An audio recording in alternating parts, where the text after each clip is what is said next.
Je vous remercie à toutes et à tous de nous faire vraiment l'honneur de venir aujourd'hui nous parler, nous dire tout votre désir d'enrichir le rapport et ce projet de loi.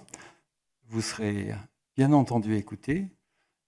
Je suis Pierre Cabaret, donc je suis vice-président de la délégation de la parité homme-femme. Je préside cette commission aujourd'hui et je suis rapporteur de ce projet de loi pour l'égalité homme-femme. Donc, si vous le permettez, on va tout de suite rentrer dans le vif, dans le cadre de nos travaux. Je voudrais d'abord signaler que Marie-Pierre Rixain, notre présidente, eh bien, vous transmet tout son désir de pouvoir être avec nous cet après-midi, mais malgré tout ce désir, eh bien, sa maladie l'a emporté et elle ne sera pas parmi nous. Elle me charge bien évidemment de vous souhaiter la bienvenue, ce que je fais avec plaisir. Donc, Madame Christina Longhi, vous êtes directrice générale d'Arborus, l'association qui a en charge l'animation du réseau entreprise labellisé Égalité Hommes-Femmes.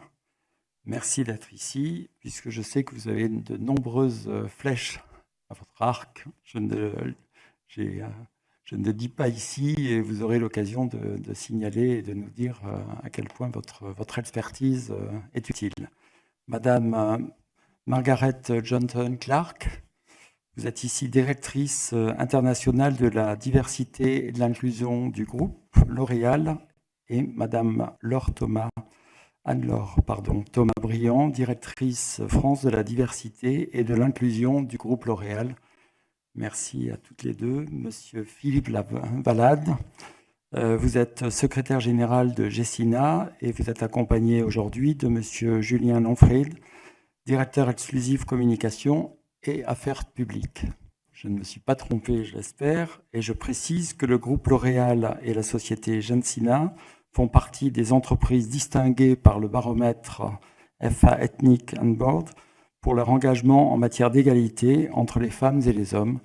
Donc c'est à souligner et c'est tout à fait respectable de le faire.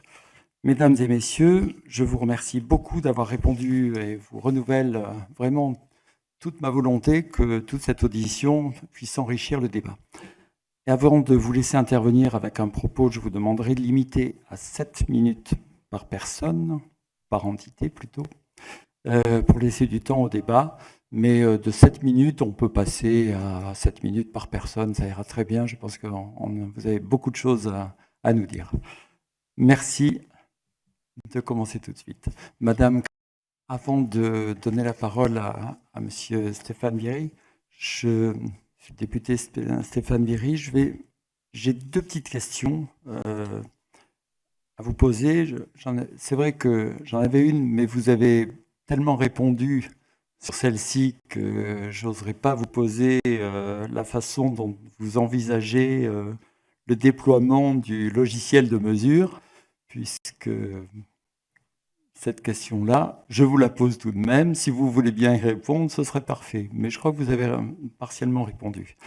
La promotion de l'égalité entre les femmes et les hommes passe d'abord par une démarche inclusive et participative. Visiblement, on le voit. Et comme toutes les bonnes pratiques que vous avez développées, comment pourrait vraiment être mieux diffusé ce genre de pratiques et comment faire bénéficier les PME et les TPE de votre expérience? J'ai aussi une autre question sur que pensez-vous de la situation française à l'heure actuelle et percevez-vous des résistances plus ou moins importantes qu'ailleurs? Et si oui, comment l'expliquez-vous? Si vous voulez bien, soit vous répondez en quelques minutes, ou bien alors je donne la parole à monsieur le député Stéphane Viry pour qu'il vous pose aussi la question, ce qui vous laisse un temps.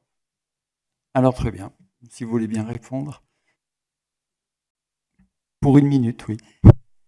Alors Écoutez, je vous remercie infiniment. tient vraiment à souligner la qualité de vos engagements. Et je trouve qu'il y a un mot qui est revenu souvent et qui est déterminant, c'est le mot formation. Vous avez une formation chez L'Oréal qui est d'une journée. Je trouve ça tout à fait formidable. Vous avez souligné la formation que vous faites contre le harcèlement. Je trouve que c'est tout à fait honorable et vraiment, c'est juste ce qu'il faut faire au niveau des entreprises. Je vous souligne que, mes chers collègues, demain, nous nous retrouverons demain à mercredi, donc à 11h, en salle 4325, rue Saint-Dominique, pour examiner mon rapport. Bien sûr, mon rapport, il est enrichi par toutes les expériences, par toutes les personnes qui sont passées là. Je remercie à ce titre d'ailleurs les administrateurs qui sont là à mes côtés à l'Assemblée nationale, qui font vraiment un travail tout aussi remarquable. Et je ne veux pas terminer sans vous dire encore une fois merci de tout ce que vous faites, de tout ce que vous avez fait et de tout ce que vous nous portez pour enrichir ce débat-là et permettre que notre projet de loi soit encore meilleur. Merci.